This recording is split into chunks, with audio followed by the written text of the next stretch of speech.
Welcome to the Copper King Mine and Railroad. Today we're going to talk about shacks and towers on the Copper King Mine and at Bingham Canyon Mine. So stay tuned. The first thing we're going to talk about is the Flagman's Tower. Now they had these at the mine to navigate the trains around these sharp corners. So I had to build one for my layout. So I just did this not too long ago. This was my last project I had scratch built for my layout. So it was a fun little project for me. Then I had to find a place to put it. So I thought it was perfect on this corner right here of my layout. Anyway, that's a Flagman Tower, and I'll show you some pictures at the mine. So this is kind of what it's based on, this one right here. Here's a Flagman waving his flag and directing traffic around it. That's kind of cool. Then here's another one. I think this is down in 6190 yard. It's a low one. Then another one here. Look how high this one is. How'd you like to be out in there on a cold, windy night?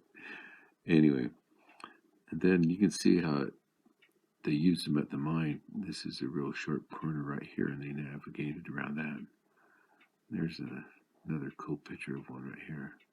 Now this last picture is interesting. There's two up on this hill, and there's one about in the center of the picture, then one over to the right. Now, I don't know if it's for the corners or maybe it's to navigate these sharp switchback. Look at this switchback going up this mountain. Anyway, that's the Flagman Tower.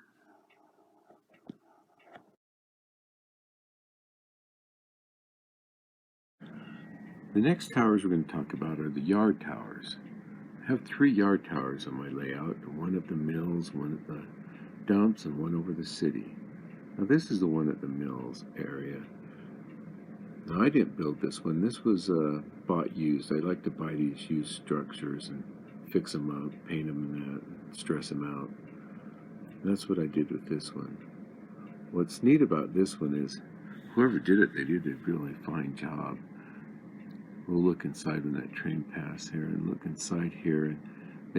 You can see papers on the desk and everything. So I need to do this more on my layout, to do the inside interiors.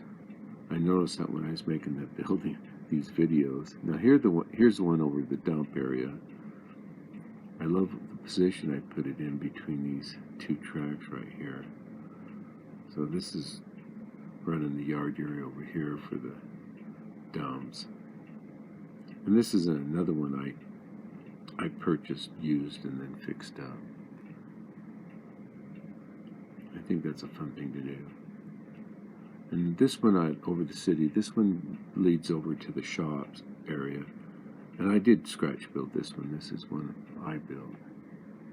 It's a heavy duty little thing. And my goal on this one is to do interiors in this one. I've got it so I can take the top off of it. Here, I'll show you. I can take the top off of it, and I'm going to do interiors in there. I've got hardwood floors in there. I've got the light lifted up, so it's in the proper position. But you can see it. That would be kind of a fun job to do. So that's the 3 yard towers I have on my layout.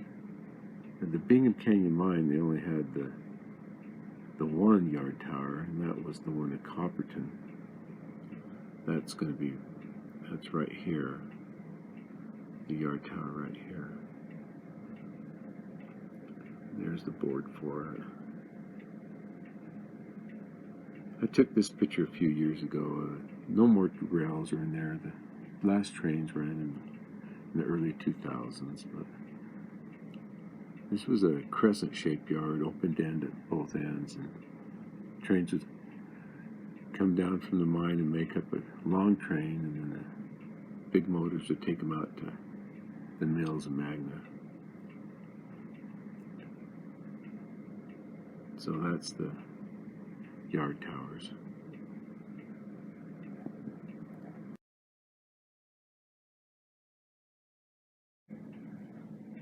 Now we're going to talk about switch shacks. As you look at the mine, with all its levels, each level had to have a switch to get into it, and each switch had to have a shack and a switch tender.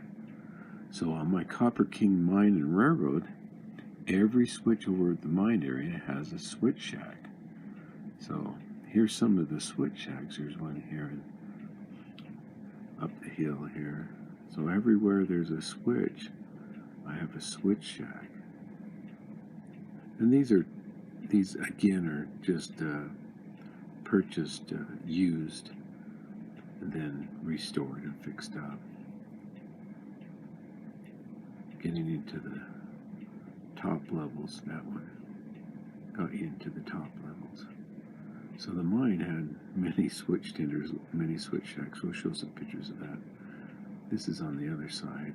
See this switch shack over here. This was a pretty lonely job sometimes, and sometimes these guys were pretty busy because they had to run more than one switch. You know, if it's coming down the switchbacks and grades, then there was more than one switch coming in and out of the levels. There's some more over here. And then just one more up the hill, I think. So the Copper King Mine had a lot of switch shacks. So we'll talk about Bingham switch shacks in a second. Oh, I think there's some out in the dumps too. Here's a switch shack out in the dumps. Now I worked on the tracking in 1969.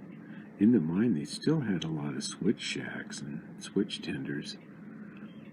And these little switch shacks, they were really neat inside. They weren't very big inside for sure. I don't think you could lay down in there. They had a little coal stove and got pretty cozy in the wintertime. So it's pretty neat. So here we're going over to the mine, seeing some of the pictures of the switch shacks in the mine. Now look at this area right here. Look at all the switches this guy has to take care of, this switch tender. So sometimes it wasn't an easy job for sure. And here's some pictures of some actual switch tenders. He's going to show you how to do it right here. And there's two guys standing here. There's one down in the distance, that switch shack back in there. Could be a pretty little lonely job being a switch tender. It was a light duty job too. If you got hurt or injured on the job, then they'd let you go be a switch tender. This last picture is really neat. It shows in the wintertime, boy, had to keep those switches all cleaned out of snow and everything. So that's the switches at shacks.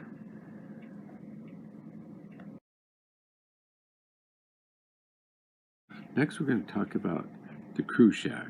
Well, mostly the track gang shack. So this is my little track gang shack right here. Now in the mine they just brought these in on a flat car and a crane and just brought them to the job site. Now, I did a little video on the track gang. You might want to watch that. That's kind of fun. So this is my little track gang here. That's their little shack. They stay in, get out of the weather and stuff as they're out there working. So that's what we're going to talk about now, the track gang shack. So it looks like a pretty miserable day. They're probably thankful they have that shack. I don't know, it looks like it's kind of filled with water around it. But anyway, all you had to do is spend a day without a shack in the rain or the snow, and you'd really appreciate the shack. I know I did. I spent a day around the fire barrel, and it was pretty hard to keep warm and dry. And then there's this picture. This is the, you can't see too much because it's so far away, but if you bring it in on a close-up, you can see that there's a 2 track shacks right there. You can actually see the little gang over there working. And this is on the same picture on the close-up on the other side, and here's about 3 shacks over here. So that's where the gangs would stay to get out of the weather and stuff. Here's another one in the pit. And then here's one out in the dumps. Now the dumps didn't move around; they just kind of stayed in one spot. Actually, drove your car out to these sites on the dumps to work, and I had a laugh though as somebody was commenting on the Facebook page about this shack and how bad it looked and what it was used for, explosives or something. And I kind of had a chuckle because that's where we ate our lunch, and that's our get out of the cold or the wind and everything. So that was our track shack right there.